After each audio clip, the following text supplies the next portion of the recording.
Patrice, yeah, what happened? Do you remember where you were when the idea came up? I had this sort of idea that I was going to set up a series of crime novels set in 1940s Trinidad, Port of Spain, which of course would give me, lots of chance to go and see my family and sort of hang out in America. And I've got like this shelf. I kind of bought out like New Beacon books in Finsbury of every sort of historic book around sort of very obscure parts of like Trinidad history. And then I went on an Alvin writing course. I took redundancy from a job and I sold my flat. So I had a bit of that means I could just about afford to go on like an Alvin residential writing course. And they gave us a prompt. Everybody had a prompt. And you had to hide your prompt and in a paragraph. And then you had to come back to your sort of assembled crew the next day and read your paragraph, and they had to guess what your prompt was. So my prompt was, he woke up dreaming of yellow. So apart from sort of like, I don't know, an apocalypse in The Simpsons or something, you just think, what can this be? So there'd been a teacher strike a couple of weeks before, and being a really, really responsible parent, I said, what can I do with my daughter when there's a teacher strike? Oh, come on, let's go to Hyde Park, Winter Wonderland. So kind of we went. We ended up sharing a hot dog, and that had mustard on it, and I think from that yellow, you just thought about, fairgrounds, mustard. And out of nowhere just came the opening paragraph, and what was lovely being in this particular novel is there's no phone signal, so I did not feel compelled to do anything or search the internet or listen to the radio. And I don't know where it came from, but I think the things that informed it were a lot of the things that were happening in Hackney, where I lived at that time, and which are still happening now. And when you read those things, I was actually coming back from somewhere the other day in a taxi this week, had to divert because a young guy got stabbed outside the Arcola Theatre, and I think 10 young people, and you're just asking your head, I don't understand. So I think part of that informed it. So what I was really interested in is, why would a really young, nice kid who's into the Matrix and Star Trek and a bit geeky, what would lead him into those sort of situations? And I suppose the one thing that made me think, maybe the answer was actually, how far would we go to protect the people that we love? And I know that if something would happen to my daughter, for instance, I'd be straight in there. So I think that was the things that informed it. What would you say in a nutshell if you had 30 seconds to describe what Orangeboy is about? Geeky boy goes on date with hot girl at the fair, go on a ghost ride, she comes out, she's dead, and he... and there's music and Primark. Alex? Oh God, how do I feel about that? What inspired you to do Crongton Nights? Because obviously, before Crongton Nights came Little Bit, and the title came from my second son, Tyrone. He was a late grower, and so whenever I used to take him around to family, whether it was my aunt in Brixton or anybody, they'd refer to him as Little Bit. So that's where the name kind of stuck with me for many years. Later on, I was doing an event with, believe it or not, Brian Paddock. Whoa. Brian Paddock at Stockwell Youth Club, and there was this presentation of dancers, and these dancers were called Scarman's Children. Now Scarman was the guy who did the inquiry into the Brixton riots, and there's lots of young guys at the time who were playing five-a-side football, and they're all trying to watch these dancers rehearse, and they were grappling for, so they could see through the windows and see these dancers perform and stuff. And so that is where the idea first kind of gelled in my head at the opening scene. I'm sure Karen remembers. My editor here is for a little bit, Karen Ball. And so that's what set me up for my journey. So I said to myself, well, let me create someone like that who's short, can't get quite to see through the glass windows and the dancers perform. And I just kind of mapped out his background. That was the start I had. And so that's what set me up on the whole Crongton series. And I come to straight out of Crongton, and Tana asked me to watch Baby Boy. So I was watching Baby Boy, and it's a dynamic where he's living with his mum, and he's trying to get on with his mum's boyfriend. And sometimes it can lead to violent episodes and so on, that friction between the son and the mum's boyfriend. So for Straight Out Crongton, I thought it would be very interesting and fascinating to see that from a girl's perspective. see what happens in that kind of dynamic there. So that's what I did. I created Mo Baker, and I put her in the same situation as Baby Boy, where her mum is dating this guy that she does not get on with, and he's quite violent towards her, he pushes her and so on. And then I thought, let me follow her and see what happens if she decides to leave. She decides to leave. What's going to happen if she leaves? What's going to happen? Okay, let me give her a boyfriend that'll ramp up the tension, especially if the boyfriend doesn't quite approve of what the mother's guy is doing to little Mo. And he gets caught up in a violent episode with him, and something happens to Mo's boyfriend, and then she gets offered by a local gang that, okay, you know, we can get revenge for you if you do this thing for us. And so that's the skeleton of the story. That's the train that takes the narrative forward. In the same vein, in terms of choosing to set up a literary agency, you know, for children's fiction and illustration, what was a prompt for you? I mean, it was mainly, I'd worked in a film and TV company for 8 years, which I kind of started at the bottom, worked my way up. And I loved who I was working with, but it just wasn't literature, which is, you know, and I remember I was one of those kids who read Harry Potter at 11, and that kind of completely informed that, you know, the idea that I didn't want to work with writing, and, you know, I have a love of fantasy and things like that. And I just kind of went off that path and thought, well, actually, it was a good time to come back and get back to what I love. And obviously, I was, you know, being outside of publishing, you read as much as you can do, and you start seeing gaps in the market and stories which aren't told. And it's not, I mean, obviously, I want to find unheard voices. I want to find great voices, really, but they exist everywhere.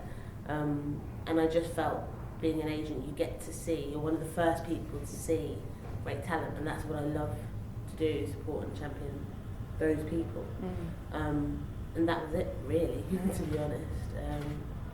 Simple as that. Okay. I'm reading sort of one of the sort of like less controversial bits. So the main character is Marlon, who's one of life's sort of nice people. His older brother Andre wasn't so good, but he was in a car accident and he's had a brain injury and he's in supported housing, but he's still trying to come to terms with who he is. So he sometimes leaves the supported housing, and Marlon's mum has asked Marlon to try and sort of find him. I caught the bus just as it was about to leave the stop, puffing my way upstairs and slumping into a seat at the very front. This was a seat I loved when I was a kid. Andre would slink to the back, hood up, iPod on, pretending me and Mum didn't exist. He didn't want to play word games with us or make up stories about the passengers. He wanted to earn money and hang around with the boys Mum hated so much. Up here on the top deck, I was higher than the traffic lights. I was above the law. Andre would have appreciated that. I got off by the playground. The council did it up a couple of years ago and it was still looking good. I turned into the estate. They'd done this place up too, but it was still 3 blocks around a tarmac square. At half term, kids would be racing around on their bikes and skateboards, playing chicken with the pizza boys on mopeds. Today, there was just a woman washing her car, the hosepipe trailing back through the window of her ground floor flat. Music blasted from a radio on a chair, The Temptations. I could stop and ask her. Andre wouldn't be hard to notice, even a place like here that threw all sorts together. Maybe she'd been here a year ago when all the crap kicked off and seen what was happening to him and ignored it. All those friends who never visited my brother in hospital became slinking back into his life when he first came out. Andre's flat was the easy place, good for hiding things, drugs, junkies, money, who knew what else. It got so full there was no room for Andre. Right up there, corner flat, 3rd floor, with the red curtains across the kitchen window. Ball of Confusion finished and it was straight to the next song. Those first notes, the Jackson 5, I Want You Back.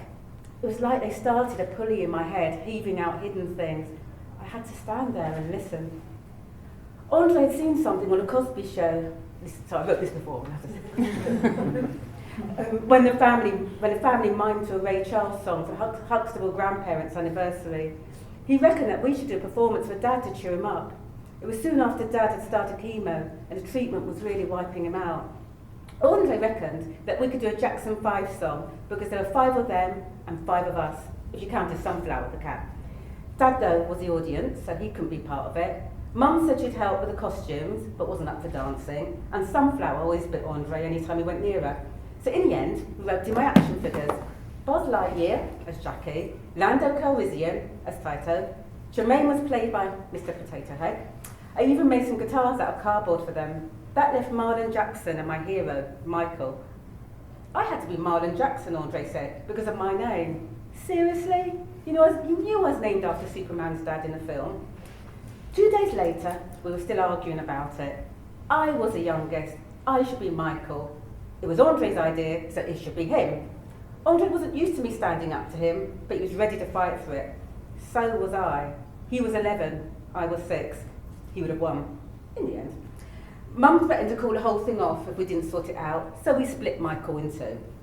Andre set to work. As soon as I got home from school, he made me practice. If we were singing along with the Jacksons, it had to be proper. I had to know every word. He dragged Mum around Dalston for afro wigs and made big floppy collars out of paper and pinned them to our school shirts so we all looked the same. Even Lando, Buzz and Mr. Potato Head had mini versions. We had to wait until one of Dad's good days when he was able to keep some food down. Mum helped him downstairs and into an armchair in the living room. Even Sunflower came in and curled up on his lap. Mum dropped the needle, and as soon as the intro hit, Dad was grinning. Our choreography was tight. Leg forward, bend, leg back, chin flick, arm roll. My squeaky little voice, Andre's just starting to get deeper, then Mum and Dad singing along. It was like you could see all the colour creeping back into Dad. And because he was happy, so was Mum. She took a photo, me and Andre, Dad and Sunflower. It's the last one in Dad's album.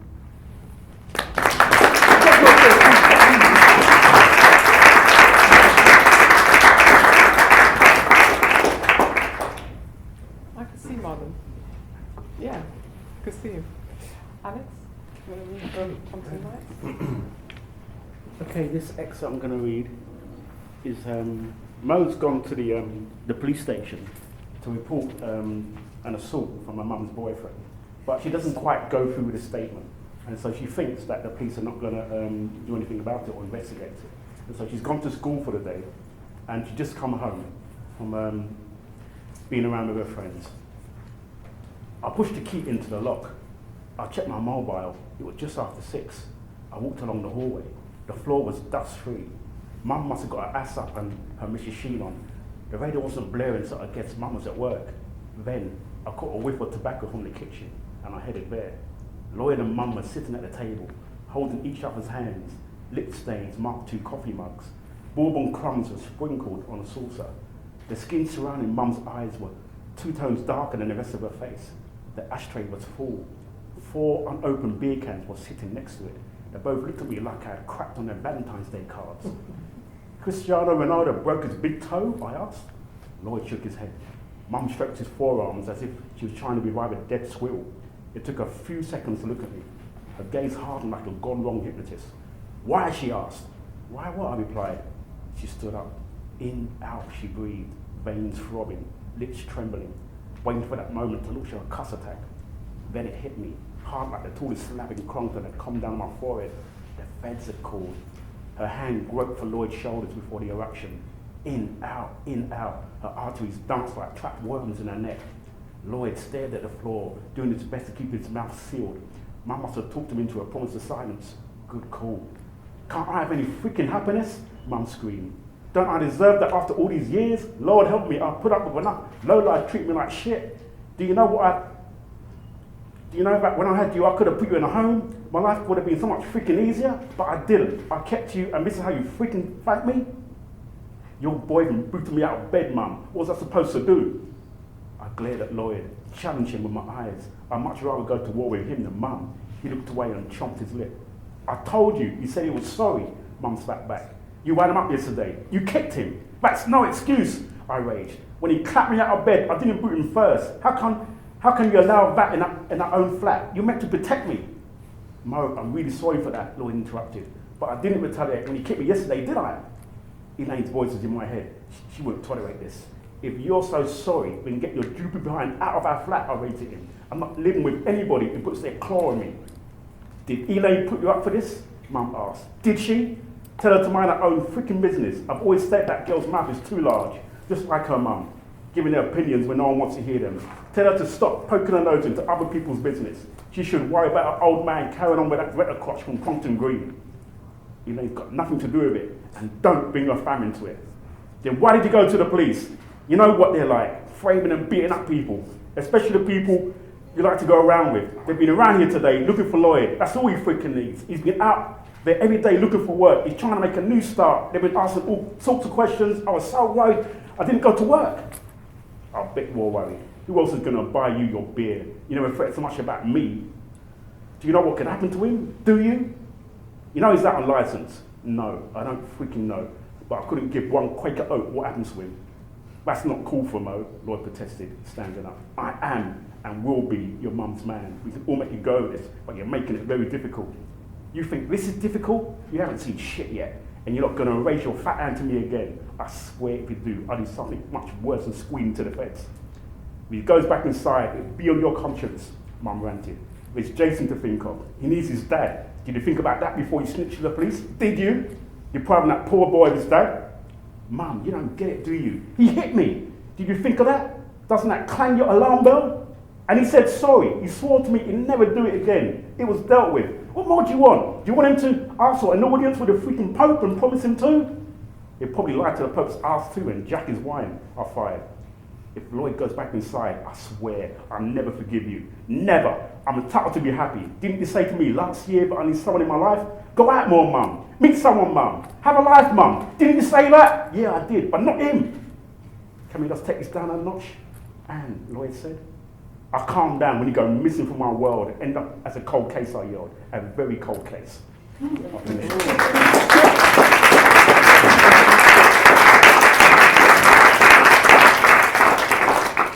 What is your definition of cultural inclusion, and what role does it play within the worlds that you create within your stories, Alex? I live in London, and when I step out my front door, I'm seeing everybody. I'm seeing Asian kids, I'm seeing black kids, I'm seeing white kids, and so for me that's cultural inclusion. If I write about what I'm seeing, what I'm experiencing, what I'm interacting with. You know, I was in a school in Ashington this last week. That's north of Newcastle, about 20, 30 miles north of Newcastle. And I'm not seeing not one black boy in the whole school. And you've got about 2,000 kids in this big school at Ashington. It's a massive campus. And I'm reading from straight out of Crongton. I'm reading from Crongton Nights. And the kids are getting into the story. They can understand the issues that I'm trying to grapple with. They're understanding the scenarios and the pain of Mo, or the loneliness of Mackay in Crongton Nights, and a little bit how he's vulnerable. They understand all that because they're experiencing those stories too on their estate. And so when people talk about cultural inclusion, when people say, oh, I'm not sure this will sell because we're not sure Middle England would get it, or North England, no, it's a lie. You just need to present that work and take that to the audience and let the audience make up their own mind. So that's what I think is lacking at the moment, where there are editors out there, trust me, like Karen, who do champion these stories. But I think they should just be seen as stories rather than cultural inclusion. Just a great written story that young people could relate with. But also characters. That's something And you said, isn't it? That at the end of the day, for you, progress will happen when you know that people just what they remember is their character. Yeah, that's right. It's about the quality of the characters. And so the main character in Straight Outta Crongton is a white girl, 15 years old. But and people might ask me why. But when I go to school, I'm seeing 15-year-old kids read my books, white kids, brown kids, whatever. And so why shouldn't I create a white girl for my major character? She's got black friends and mixed race friends and so on. But that's what I see in my world when I get up in the morning and open up the streets, Clapham Junction, Brixton, or wherever it may be. And so for me, it shouldn't even be questioned why I shouldn't be including that in my fiction. When I sort of came to London in the mid-90s, there was also still that sense of being an outsider. So many of the Caribbean families, people of my age who'd grown up from Caribbean families, were sort of church or had gone to church, whereas I grew up with two very secular Catholic atheists who probably only worked out what the sins were so they could kind of commit them, really. And I had none of that. My mum only learnt to cook Caribbean food because she was the second youngest of 12, I think, but the only one who came to England. So she grew up cooking really good Italian food, whereas my Italian stepdad, who came to escape going to the sort of international service in Italy when he was 19, he sort of was worked in catering, so he cooked really good English food. So we used to have this mix of like ravioli, really wicked Black Forest gattos on Sundays. So for me, sort of culture has always been that mixed thing. But I think there's something separating culture from, in a sense, representation, and being able to write things where people who share some of your cultural references, even if they're hidden, can pick them up. So whether it's a sly reference to something like, I don't know, Palmer's cocoa butter, where somebody else will go, yeah, I get it, of course they will. Or things like that is really lovely to put those in. But I suppose the other point, I think, relating to what you were saying, Alex, was the audiobook has been read by Ben Bailey Smith, or Doc Brown, who I have to say to my mum is like Zadie Smith's younger brother, else she wouldn't, appreciate it. She has that sort of reference there. But I did a workshop with some year sixes in Wood Green and played a little bit of this, and we're doing a few writing exercises. And some of the boys there suddenly heard this voice, and then they wrote their own bits of flash fiction, but they felt really able to write it in their own voices, because suddenly their voices were valid. And it's like it was a voice in a book that had been recorded and paid for, and suddenly it made them feel quite important. And there's a sense around, when do you find out that your voice is important and you're allowed to be who you can be and say the things you are? And I think we're still very much in that process. I want to ask you, Davinia, from the commissioning point of view, what part that plays? Because obviously the fact you set up that you co-founded the Fab Prize because you noticed, look, I am not aware of when these writers of colour who write children's fiction or illustrate it are not finding their way to my door. So how important is it for you? How does it manifest itself for you in terms of your process, commissioning process? I mean, ultimately, at the end of the day, the writing's got to be good, so that's the first thing. But I think, actually, as you just said, it's kind of touching on those realities for everybody, but also picking up on things which may be unusual. So, there's different demographics, and you may have certain thought processes or thoughts about what they are or where they're from or whatnot. But then there's plenty of people outside of that as well. So if I'm to be blatant about it, we were talking about a black community. They have different heritages. As you say, you've got an Italian and Trinidadian background. There's some people from Nigeria, but that's very, very different to being from Jamaica. And just making sure that those are filtered in and not just bundling everybody together and understanding, there might be kids who are from an estate, but there might also be a kid who's from a very well-to-do background, and that story is just as valid. And that story doesn't belong to a particular part of the community or a community or whatnot. And so it's just being able to find those authentic voices which ring true and can appeal to anybody because actually they have elements of truth. Does that make sense? I know, in terms of, for example, the sensitivity readers concept, how you feel about that, Patrice, and the whole idea about the fact that, you just want to talk about the book, you don't want to end up talking about race. I think it's quite an interesting one that comes up. I think there's a difference between being like an expert reader, so you go to somebody to... I mean, when I wrote Orangeboy, I kind of realised there's just so many things I didn't know, so you just write it, and then suddenly you think, actually, what happens when somebody dies? And luckily, Patrick, my partner, said, oh yeah, I know somebody's a coroner. It's like, oh right, great, And you suddenly realise another friend knew somebody who's like a detective inspector. Oh yeah, great, because I had no idea. So she told me what it's like to be in a prison and how it smells, and I had no idea out of that. But it's this whole thing now about this sensitivity readers who can read a book where somebody from one background writes in a different background. And for me, I wouldn't want that responsibility of doing that. Secondly, I think you're like combining two of the hardest conversations ever. One is critiquing somebody's work, and one is talking about race. And I think the third is if somebody is, and I think there's some fabulous books. So if anybody's read, for instance, William Sutcliffe's Concentrate, which I think is absolutely amazing, about 7, 8 or 9 different voices, isn't it? And all different backgrounds. I just think it's an amazing book. And Steve Tassain has done some really good books as well. So some people do. But I think if a white writer is going to write under the skin of a black person, just on that most basic level, I think they need to understand the different nuances of experience and the different things that we do and say and hold ourselves and the spaces that we feel safe, and to understand what racism is and how it affects people, not just the overt stuff. And before you can actually write that book, and then once you can do that, yes, get your sensitivity reader.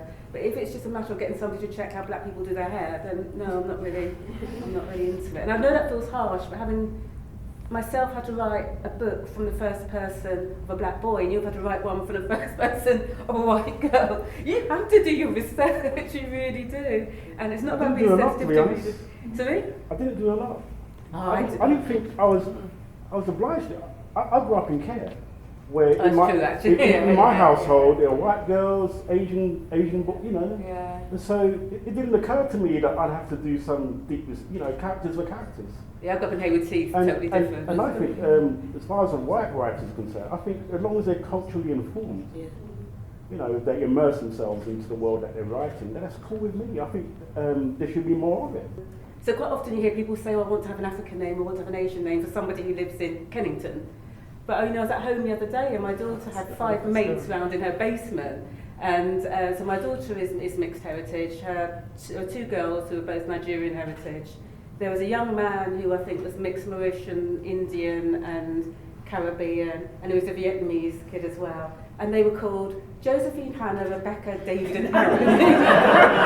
So, you know, you can actually, you know that, and you can actually play with that a bit more. Think, oh, what's the Vietnamese name I've got to give? But actually, you know that thing you said about generations, different stories, different experiences. And I think one of the things that we can do is we can actually have more confidence in playing with that, I think. I think also, just sorry, in terms of sensitivity readers, my concern is that obviously everyone has their own opinion about something. And so, and without perhaps even meaning to, even if they wanted to be as objective as they could be, they can't because they all have an opinion. So you may write something and they're just like, well, that's not how it goes. Alex, I want to home in on the fact that you had, you know, a successful career in terms of, from my point of view, you know, as a adult fiction novelist. And then you know, campaigned and supported lots of other writers, and then you decided, you know what, I am going to write for young people. And to say you've been successful is putting it mildly, you know, in terms of the impact.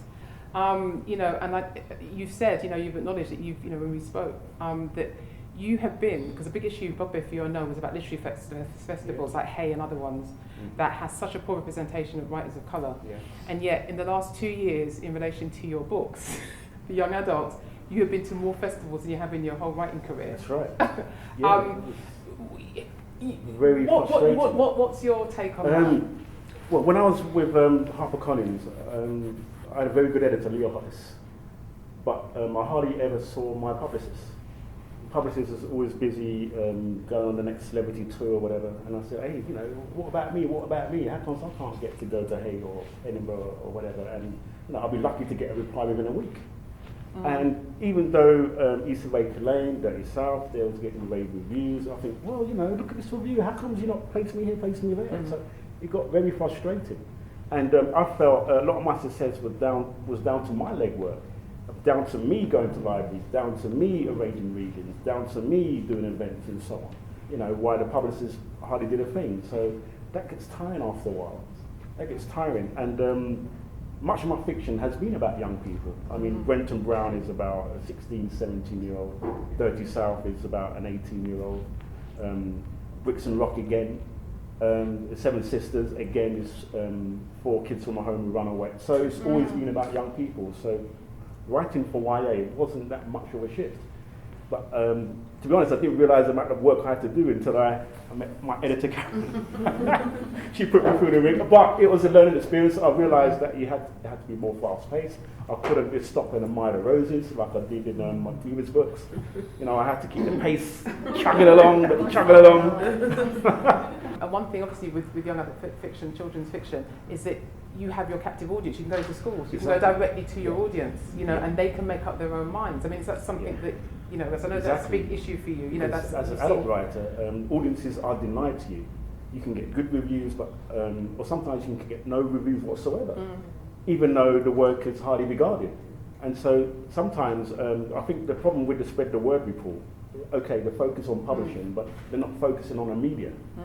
Now the media has a responsibility too. Like when there's a great book written by, say, Redison Cody or Eva Edwards or whatever, and then you look in the review columns and you don't see there were book reviews in the main newspaper, you're thinking there's a massive problem there. So what we need is exposure, and need to be presented to audiences up and down the country so they can see our work, and because once they see it, oh, that's not bad, I might buy that.